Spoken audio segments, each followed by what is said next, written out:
Hi there, welcome to the Tent News, where the truth comes to light and the stories everyone is talking about are brought straight to you. From shocking confessions and viral social media moments to real life mysteries and trending drama, this is the place where we uncover it all. Now, please watch this video first, and I will be back with the rest of my commentary. Ake ngibingelele udokotela uNdaba lo inyanga le yaseMnambithi yodumo lwemithi le yenhlanhla yokwelapha yenhlanhla nemisebenzi nalama magic ring lawa esiwasebenzisayo ukuvula inhlanhla. Angikho ke kulezo zinto kodwa ngila.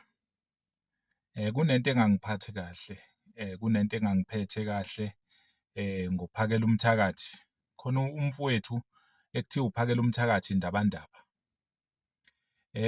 Phakela umthakathi ngazi ukuthi ngokwesintu lena ngazi noma uzoyizwisisa noma ngeke uyizwisise yini nabamlandelayo futhi ngemuva.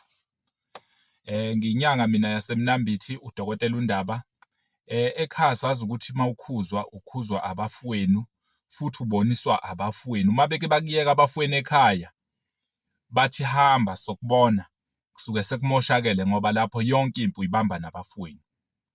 Right, singabafowenu thina. uNdaba lokhulumayo. Angiyithandanga indaba yokuthi uphakela umthakathi ayokhuluma nomongameli uRamaphosa. Angiyithandanga leyo nto leyo. Number 1. Number 2, angiyithandanga indaba yokuthi ayokhuluma nomongameli ehamba eyi-1. Kufana nokuthi wayehambe eyi-1 amshiye usisi uJacinta. Angiyithandanga leyo nto leyo. Uyaphendulela ngokuphendulela kwakhe.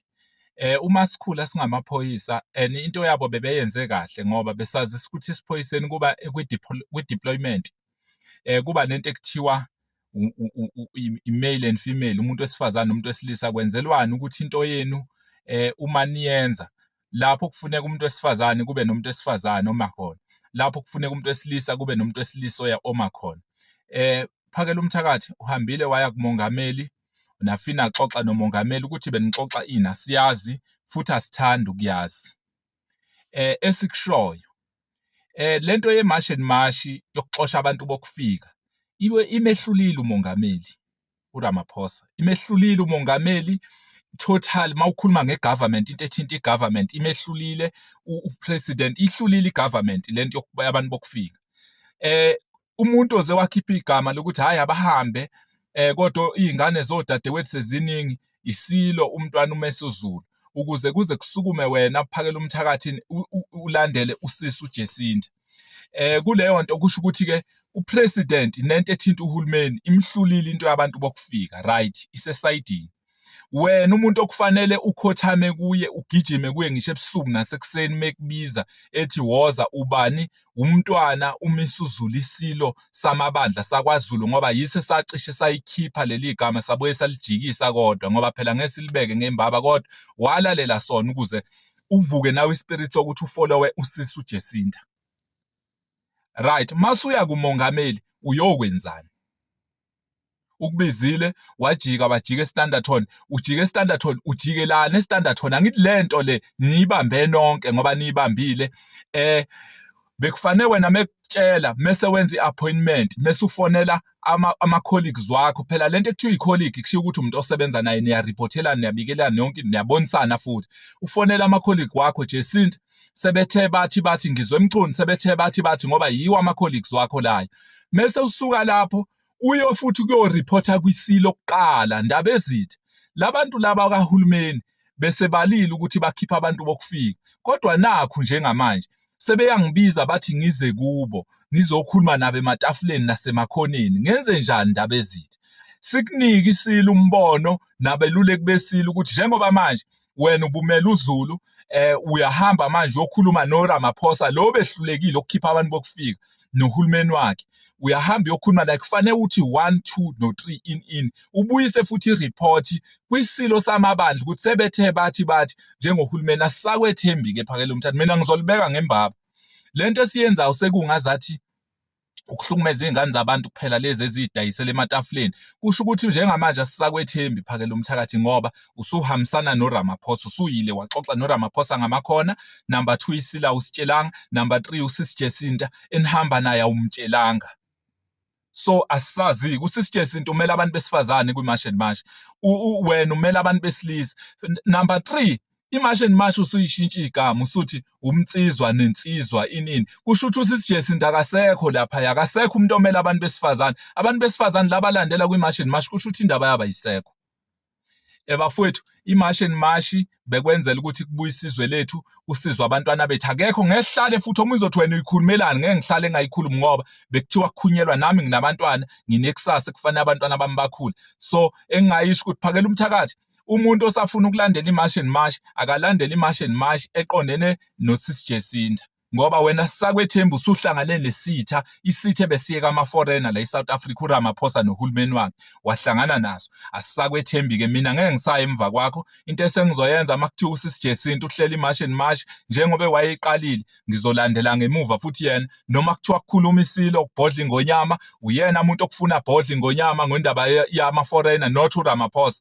Wena kufanele ukhothame kuSilo, makubhodla ingonyama yonke leyo nto sizohamba futhi siyilandele ingonyama. Udokotela uNdaba lo akufuneki sidlale ngekusasa, kusho njengamanje sikhushukelwa yizo zonke izinto. Kuthiwa abantu bokufika bahambile sihlumeza silandelela into engekho ngoba wena sowubuye ukhuluma nesitha ngamakhona futhi lesi esiwuhulumeni. Asisakwethembi Jacinta, mawuyiqhuba iMarch and March sizokufollowa. Ndaba ezitha King Misuzulu, mawubhodla uthi senze ukuthi singabantu bakwaZulu, sizoqhubeka senze leyo nto. Siyathokoza. Leka Phakela Umthakathi angisayizwisisi kahle leyo kugijima ahambe noRamaphosa. uRamaphosa uye omosha izwe lokuthi izwe lize libe nje, badedela ama-foreigner no-ANC wakhe nabantu bakhe, ibona kanje ngoba ema-foreigneni kuthathiwe amantshontsho.